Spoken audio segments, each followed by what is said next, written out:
handling challenging situations with etiquette and elegance. How do you handle yourself well in a conflict situation, in an argument when people think differently from you? Stay with me, because in this video, I'm going to show you how you can handle yourself well in a delicate situation.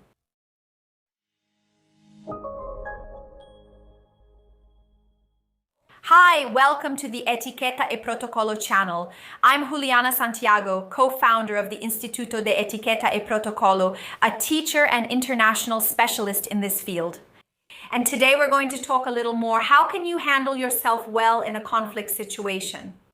When you get angry, when you're in the middle of an argument, when people think differently from you, how can you handle yourself well? How can you maintain your elegance and etiquette, even in such a delicate situation where you feel like you're losing control? In our daily lives, it's very common for us to be in situations where we end up losing control. Whether it's when we're at the supermarket and someone cuts in front of us, jumps the line, or sometimes you're at the bank and someone jumps the line there too. Sometimes when you're driving, someone comes at you with their car like that and it makes you extremely angry, right? It makes you really upset. Or even during a conversation that ends up getting out of hand because people have different opinions, especially when it comes to politics.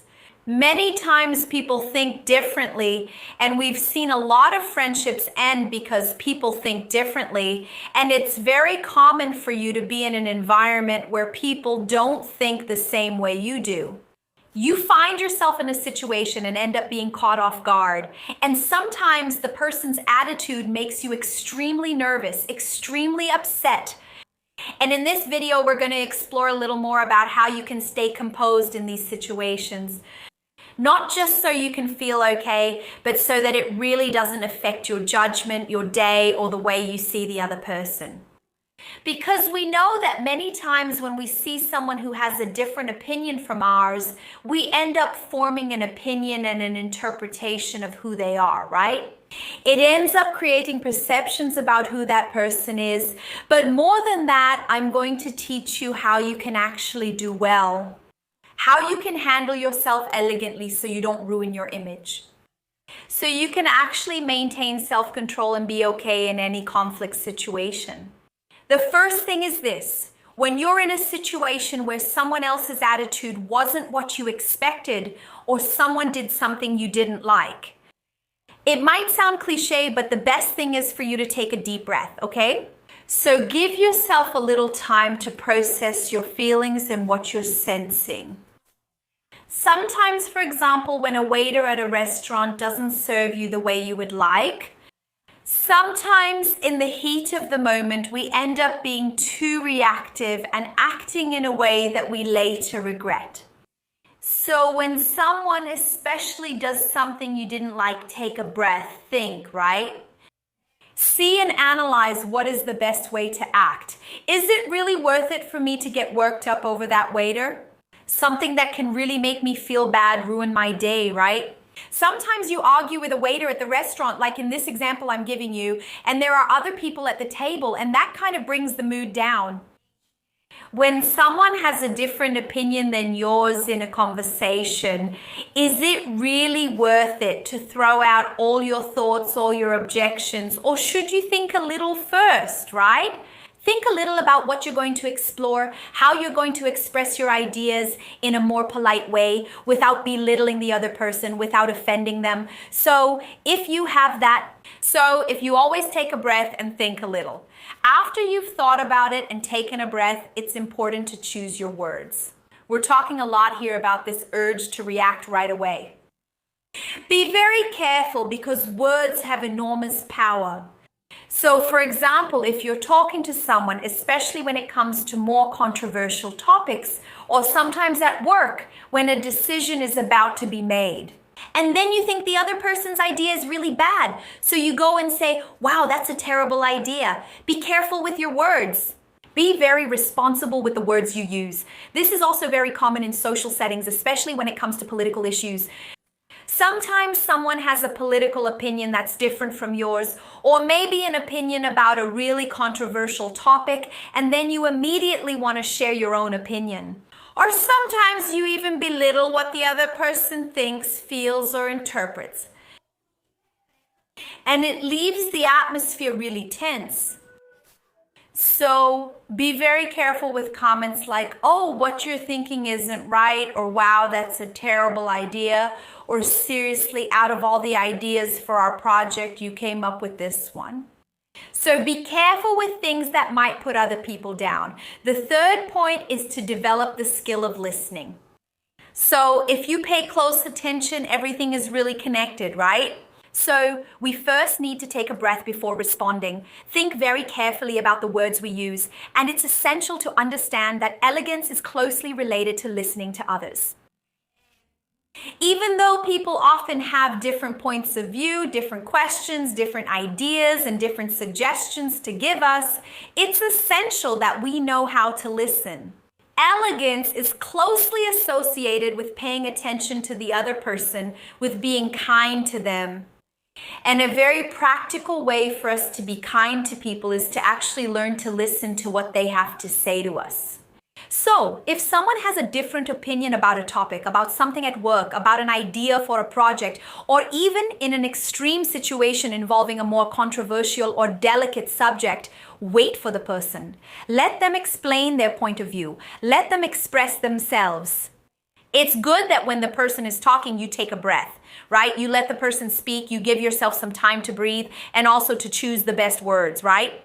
You can already organize your sentences in a smarter way, even according to what the other person added and the points they brought up to you. Another factor that's also essential for us to think about is that when we're in a situation and in a conversation that's more delicate and more conflict-filled, when people think differently from us, or sometimes when you're in a situation where the person doesn't do what you want, sometimes you're at a doctor's office, for example, and the doctor is taking too long, then you start getting nervous and you want to go talk to the receptionist and so on. Be very careful about the way you act, your nonverbal communication, even your physical posture. It is essential so that the way people perceive you is more positive. It's essential that you try to maintain positive nonverbal communication. So, be careful with the way you look at people, how you position your body. Also be mindful of your facial expressions, especially your gaze. You really need to be careful. The position of your arms. All of that will also communicate something, even when you're just listening to the person and the person is saying a lot of things you don't agree with.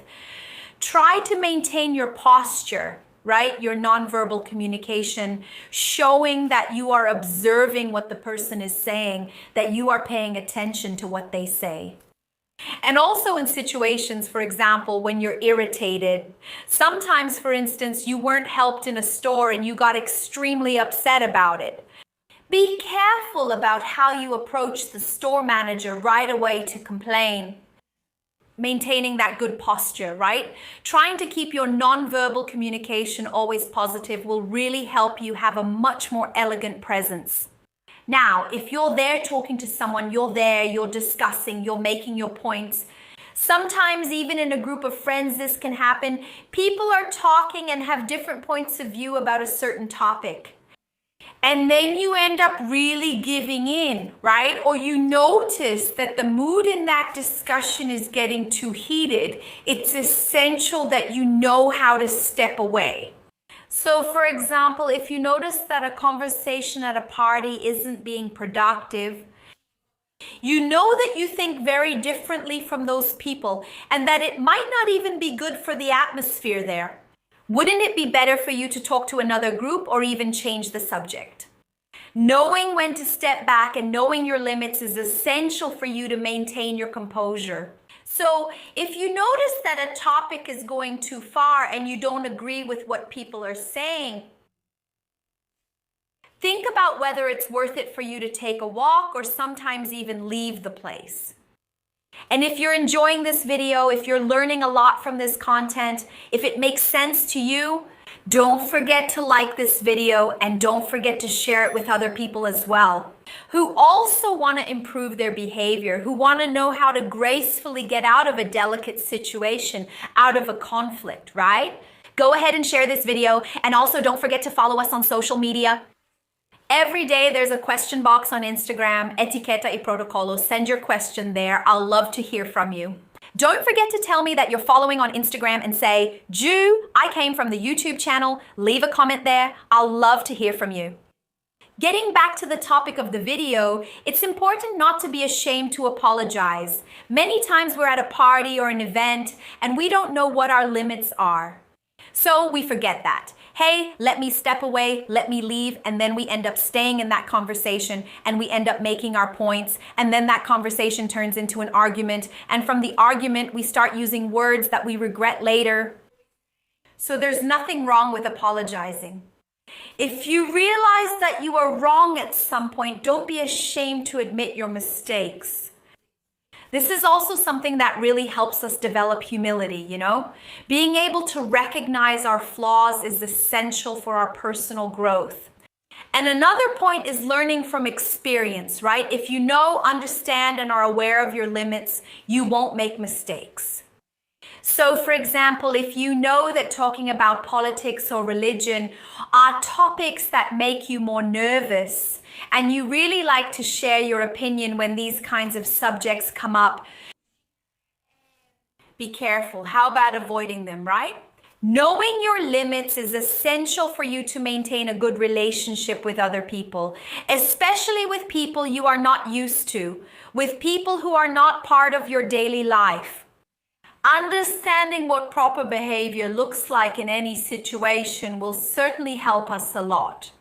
And this, in fact, comes from self-awareness and from the knowledge we seek out, right? Isn't that so?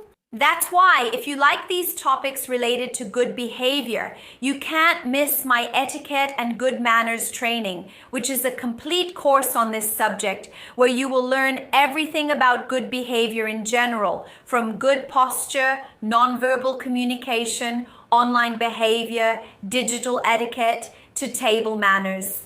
How to talk to someone, how to handle yourself at parties, at events, at restaurants, everything you need to truly become someone who knows how to handle any situation.